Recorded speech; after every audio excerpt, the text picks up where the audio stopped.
సాయి గారు, ఇక్కడ అయోధ్య రథయాత్ర మనకు గుర్తొస్తుంది ఎల్కే అద్వానీ అనగానే. సో ఆ సినేరియో ఏ విధంగా ఉంది అనేది ఒకటి. మరోవైపు ప్రధాని మోదీ అంటే అద్వానీని ప్రధానిగాని ఇవ్వకుండా ఏదో ఇబ్బంది పెట్టారు, ఇట్లాంటి విమర్శలు కూడా అనవసరమైన విమర్శలు వస్తూ ఉంటాయి. సో ఆ సినేరియో కూడా ఒక్కసారి క్లారిటీ ఇవ్వండి.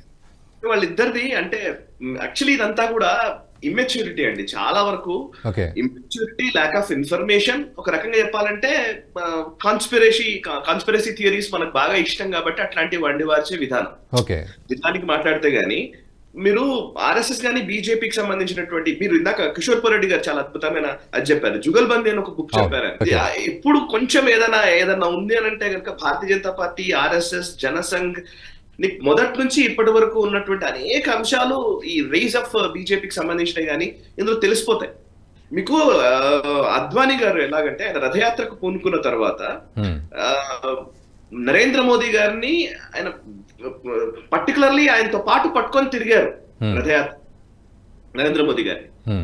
అండ్ ఒకనొక సందర్భంలో నరేంద్ర మోదీ గారిని ఇక్కడ గుజరాత్ లో కొంత పొలిటికల్ ఇష్యూస్ ఉన్న నేపథ్యంలో, శంకర్ సింగ్ వాఘేలా లేకపోతే కేశుభాయ్ పటేల్ ఆ ఇష్యూస్ నడుస్తున్న టైంలో వారిని ఢిల్లీకి తీసుకెళ్లిపోయారు. గుజరాత్ రాజకీయాల నుంచి దూరం పెట్టడం కోసం నరేంద్ర మోదీ గారిని ఢిల్లీకి పంపించేశారు. ఆయన ఢిల్లీలో జనరల్ సెక్రటరీగా ఉండి, ఆర్గనైజ్ సెక్రటరీ అనుకుంటారు, సబ్జెక్టివ్ కరెక్షన్. నరేంద్ర మోదీ గారు భారతీయ జనతా పార్టీ దేశవ్యాప్తమైనటువంటి పనుల్లో, ఢిల్లీ పనుల్లో నిమగ్నం అయిపోయారు. వాజ్పేయి గారు ప్రధానిగా బాధ్యతలు స్వీకరించిన తర్వాత కూడా ఆయన ఢిల్లీలోనే ఉన్నారు. సడన్ గా వన్ ఫైన్ డే ఒక రోజు ఉదయం బ్రేక్ఫాస్ట్ కి పిలిచి నువ్వు వెళ్ళి గుజరాత్ ముఖ్యమంత్రి కావాలని చెప్పారు నరేంద్ర మోదీ గారు. లిటరల్లీ ఇదే జరిగిందని చెప్తా, అందులో రాస్తుంటది క్లియర్ గా. నరేంద్ర మోదీ గారు లిటరల్లీ ఒక బ్రేక్ఫాస్ట్ కి అద్వానీ గారు, వాజ్పేయి గారు కూర్చొని పిలిచి ఇప్పుడు గుజరాత్ వెళ్ళాలి, పని చేయాలి అని అంటే ఇమీడియట్ గా గుజరాత్ వెళ్ళిపోయారు ఆయన. సో గుజరాత్ వెళ్ళిపోయి ఆయన ముఖ్యమంత్రిగా ఆయన బాధ్యతలు స్వీకరించారు. తర్వాత మీకు ఎప్పుడైతే 2002 గుజరాత్ రాయట్స్, ఏదైతే గుజరాత్ అల్లర్లు జరిగాయి, అప్పుడు ముఖ్యమంత్రిగా ఉన్నటువంటి ప్రధానమంత్రి ఇప్పుడున్న నరేంద్ర మోదీ గారి పైన అప్పుడు ముఖ్యమంత్రిగా ఉన్నటువంటి గుజరాత్ ముఖ్యమంత్రిగా ఉన్న టైంలో కూటమి కదా, ఎన్డీఏ కూటమిలోని భాగస్వామ్య పక్షాలు చాలా వరకు తిట్టడం మొదలు పెట్టాయి. మన తెలుగుదేశం పార్టీ చంద్రబాబు నాయుడు గారి దగ్గర నుంచి అందరూ కూడా ఆయన్ని పక్కకు తప్పించాలని చెప్పేసి ఒక ప్రెషర్ బిల్డ్ అయింది దేశవ్యాప్తంగా. ముఖ్యమంత్రిగా ఆయనని తప్పించి వేరే వాళ్ళని పెట్టండి అని చెప్పి. ఆ క్రమంలో వాజ్పేయి గారు ఒక సందిగ్ధ పరిస్థితిలో ఉన్నప్పుడు ఈవెన్ ఆయన ఇంకా తప్పించాలా అనే ఒక క్వశ్చన్ రేజ్ అయిన టైంలో వాజ్పేయి గారు కూడా ఒక సందర్భంలో మనం ఏం చేద్దాము అనుకుంటున్న సందర్భంలో జార్జ్ ఫెర్నాండెస్ లేకపోతే ఎవరో సబ్జెక్టివ్ కరెక్షన్ ఒక పెద్ద లీడర్ వచ్చి చెప్తారనమాట.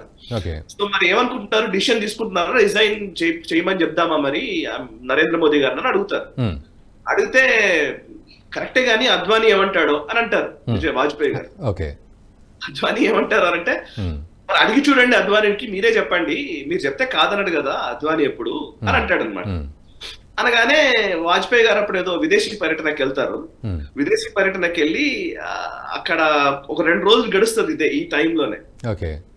ఈ 2 రోజుల తర్వాత మళ్ళీ ఒకసారి వచ్చి ఏమైంది అద్వానీని అడిగారా అని అడుగుతాడు. జార్జ్ ఫెర్నాండెస్ అనుకుంటా ఆయన అడుగుతారు. అడిగితే వాజ్పేయి గారు అంటారు, లేదు ఇంకా అడగలేదు అని అంటారు.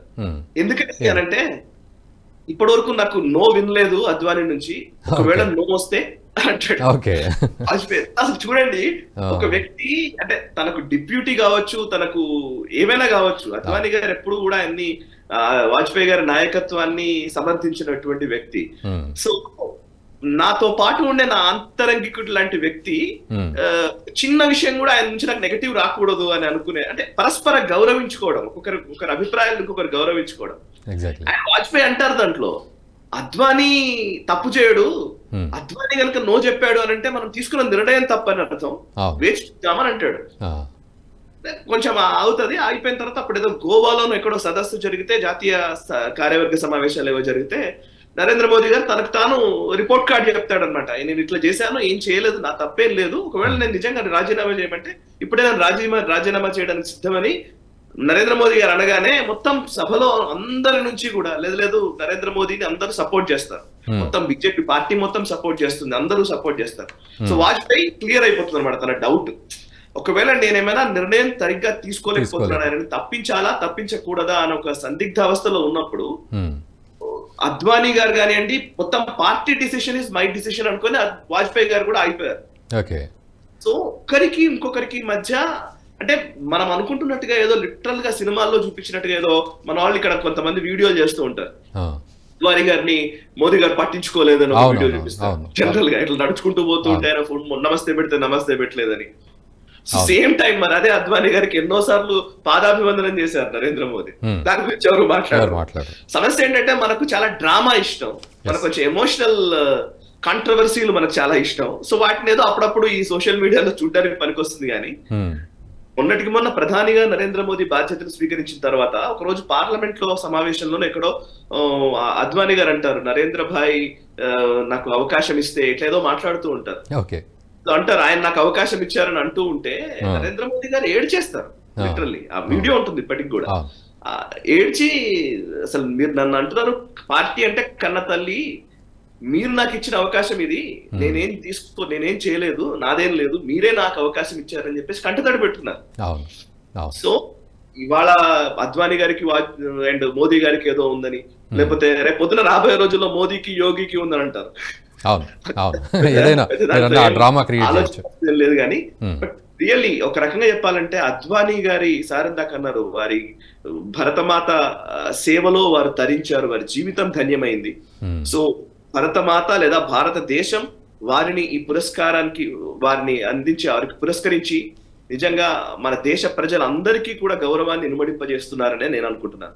అంటే సాయి గారు అద్వానీ గారు మీరు అబ్జర్వ్ చేసి చూడండి, ఈ రోజుకి ఆయన ఆస్తులు ఎవరైనా ఉన్నాయా, ఆయన వారసులు ఎవరైనా ఉన్నారా, ఆయన కొడుకులు, ఆయన పిల్లలు ఎవరన్నా పోనీ ఒక చిన్న పని ఏదైనా చేయించుకున్నారా? అసలు వాజ్పేయి గారేంటి, అద్వానీ గారేంటి, అసలు ఈవెన్ ఇప్పుడు నరేంద్ర మోదీ అయితేనేమి దేశం కోసం ప్రాణాలు అర్పించడానికి సిద్ధమైనటువంటి వ్యక్తులు వీళ్ళంతా కూడా. సో వాళ్లను భారత రత్నం అనడం అనేది నిజంగా మనందరి ఒక గౌరవంగానే మనం భావించాల్సి ఉంటుంది. ఈ వీడియో మీకు నచ్చినట్టయితే లైక్ చేయండి, 10 మందికి షేర్ చేయండి. అలాగే కామెంట్ల రూపంలో మీ అభిప్రాయాలను మాతో పంచుకోండి. Nationalist hub group of channels ను సబ్స్క్రైబ్ చేసుకుని తెలుగునాట జాతీయవాద జర్నలిజాన్ని ప్రోత్సహించండి. ఈ వీడియో కింద ఉన్న బెల్ ఐకాన్ పై క్లిక్ చేయడం మర్చిపోవద్దు.